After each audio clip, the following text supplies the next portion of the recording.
Boa noite, meus irmãos. Vamos lá para mais um livro.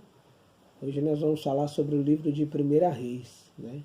Primeira Reis ele já começa ali com uma transferência de liderança, né? Onde se encerra o ciclo de Davi e se inicia o ciclo de Salomão, né? Salomão, filho de Davi. Se encerra ali o ciclo do homem segundo o coração de Deus para que se inicie o ciclo do homem mais sábio que já existiu, né? Salomão, um homem que foi considerado sábio e um dos mais sábios que já existiu. Sabedoria concedida por Deus, né, em uma oportunidade na qual Deus aparece para Salomão em sonho, pergunta o que ele deseja de seu Deus. E ele pede sabedoria para julgar os casos, né, e conduzir o povo de Israel. É tão legal que isso mostra a humildade de Salomão, né? Quantas vezes a gente chegou a orar pedindo para Deus essa sabedoria, né, para fazer a vontade dele. É algo para a gente sempre ressaltar. Eu gosto muito quando a gente consegue ver exemplos genuínos de oração. Oração nas quais a gente busca primeiro a vontade de Deus, né, como a Bíblia mesmo nos fala. Buscai, pois, primeiro o reino dos céus e a sua justiça, e as outras coisas lhe serão acrescentadas, né? Quantas vezes a gente está buscando primeiro a nossa melhor condição para depois se entregarmos a fazer a vontade de Deus. Salomão, na primeira oportunidade que ele tem de pedir para Deus, ele pede melhor condição de servi-lo, né? E Deus se agrada desse pedido. Tanto é que Deus dá, além da sabedoria que ele pediu, fazendo com que ele fosse considerado o homem mais sábio que já existiu. Deus dá também para ele muita riqueza, promete para ele que o reino dele vai ser próspero, a vida dele vai ser longa, ele vai estar protegido dos inimigos dele, mas Deus o adverte, né? Enquanto você fizer as minhas vontades, seguir as minhas ordenâncias, respeitar as leis, o seu reino será próspero, né? E eu acho que essa frase já está na nossa mente, de tantos exemplos de liderança que a gente ouve, e a advertência de Deus já de começo é: respeite minhas leis, as minhas ordenâncias, e seu caminho será próspero, né? Infelizmente, a gente sabe que algum tempo depois, Salomão se desviou, né? E uma das coisas que a gente sempre tem que ter em mente é: ele não desviou por como a gente pensa já de imediato. Então ele não amava Deus verdadeiramente, né? A Bíblia no começo de Primeira Reis já relata isso. Salomão amava o Senhor. E mesmo assim ele errou. Então, mais uma advertência para nós, né? A gente, embora tenhamos declarado amor a Deus dia após dia, cantando louvores de manhã, de tarde, de noite, talvez passando horas em oração, a gente ainda corre esse risco. Então, aquela palavra de Paulo, né? Aquele que está de pé, cuidado para que não caia, né? E Salomão, após ter recebido esse presente de sabedoria, ele conseguiu julgar um caso que fez com que ele se tornasse muito famoso, né? Foi o caso das prostitutas e o recém-nascido, né? Aquele caso foi a primeira confirmação que ele teve após ele pedir a sabedoria a Deus, e mostrou que, embora fosse um sonho, realmente Deus tinha lhe concedido aquilo que ele havia pedido, né? Outra demonstração de sabedoria de Salomão foi que ele compôs mais de 3.000 provérbios e 1.005 cânticos, né? Isso também mostra a sabedoria, né? Quem já leu um pouquinho de provérbios sabe o quanto é um livro sábio, cheio de advertências e ordenanças para a nossa vida também, né? E a razão, e outra coisa que demonstra o quanto ele era sábio, é que vinham pessoas de vários reinos, homens de todos os lugares, só para ter um tempo com Salomão e ouvir ele declarando os seus provérbios, né, suas ordenanças, seus conselhos, né? Vinha houve uma rainha que veio, a rainha Sabá, né, após ouvir a história sobre a sabedoria de Salomão, ela veio preparada com grandes perguntas para testá-lo realmente, né? E após ela ouvir as respostas dele, ela ficou tão maravilhada, né? E ela declara, falou que até os servos dele são abençoados só por poderem estar ali perto, né?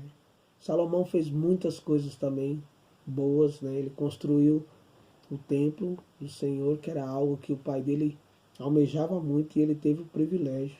Demorou 7 anos para construir, fez um grande templo, lindo, cheio de detalhes, né? Porém, depois ele, por não ouvir uma das leis que Deus ordenava, que era para não se casar com mulheres de alguns outros tempos, de algumas outros povos, ele se casou, né? E Deus não só falou que não era para fazer, mas ele falou qual era o risco, né? De que ele poderia facilmente se desviar do Senhor e se contaminar pela idolatria das mulheres. E isso foi exatamente o que aconteceu com ele, né? E ele não só se desviou por uma mulher. Salomão casou com 700 mulheres, 700 princesas e 300 concubinas. Entre elas, moabitas, amonitas, edomitas, sidonitas e hititas, né? Então, houve ali tanta mistura de cultura, né? E depois de um bom tempo, mesmo ele estando nos caminhos de Deus durante esse tempo, ele passou a se contaminar, né? E aí ele passou a adorar deuses delas também. A pedido delas, ele construiu templos, né, holocaustos, lugares para que elas pudessem adorar também os deuses delas. E aos poucos ele foi também se contaminando com isso, né? Salomão foi tão abençoado por Deus também, que só no templo dele, ele gastou, ou no castelo dele, ele gastou 13 anos para construir. E a Bíblia relata em vários momentos os detalhes das riquezas e da beleza que era o castelo. Fala de uma escada para o altar, na qual havia leões de ouro na ponta de cada degrau, nas pontas, um grande touro de ouro também atrás. Então, ele recebia tantos presentes, tantas coisas, foi tão próspero o reinado dele, através até mesmo da sabedoria dele, que ele recebia todos esses presentes, né? Então, grandes coisas aconteceram favoráveis a Salomão. Mais uma coisa, não foi porque ele passou dificuldade, né? Então, talvez, embora às vezes a gente pode olhar e falar que não vai cair porque a vida está estável, ou porque está indo tudo bem, talvez é nesse momento que a gente tem que estar mais vigiantes, né? Salomão não estava tão sufocado no momento que ele distraiu, ele se distraiu exatamente no momento de conforto, no qual ele achou que estava tudo caminhando bem e nada correria de risco. Mas o livro de Reis, né, ele nos traz muita advertência com relação a isso. Deus prometendo que vai ser próspero, que vai correr bem, se a gente fizer a vontade dele, e algum tempo depois se desvia. Passou-se tanta liderança após Salomão ter se perdido, né? E Deus foi misericordioso ainda com Salomão, porque mesmo depois que ele se desviou, o Senhor ainda falou para ele: eu não vou tomar o seu reino em vida, porque eu me comprometi que manteria seu reinado, mas na mão dos seus filhos o seu reinado vai cair. E assim que o filho dele assume, né, e depois vem o profeta e dá a capa na mão de o primeiro sucessor, e a capa ele rasga a capa em 12 pedaços e fala para ele: pegue 10, porque 10 tribos você vai receber. Porém, uma ele ainda manteve, por misericórdia e por amor a Davi, que ele falou que os descendentes dele continuariam sendo líderes, sentados no tronos e diante de Deus. Então ele manteve ainda Jerusalém sobre a descendência de Davi tomando conta, né? Isso também mostra a fidelidade e a misericórdia de Deus. Mas uma das coisas que salta muito aos nossos corações é o quanto a liderança irresponsável destrói nações, né? O tema central de Primeira Reis é esse. A liderança irresponsável destrói nações. E todo o tempo a gente foi vendo, né? A cada reinado, a cada rei que entrava, Deus dava as mesmas ordenanças. Siga as minhas leis, respeite os meus mandamentos, faça a minha vontade e seu reinado vai ser próspero. E o pior era que a cada rei que entrava, a Bíblia mesmo relata, e esse foi o pior de todos que já entrou. Então, depois de Salomão, de Jeroboão, foi entrando, e cada um que entrava saía e deixava um arrombo, uma destruição ainda maior, né? Mas um exemplo bom para a gente pensar em Primeira Reis é: o bom legado deixa grande testemunho. E isso passa por gerações, né? O Davi, ele fez um bom trabalho. Ele serviu como Deus queria que ele servisse.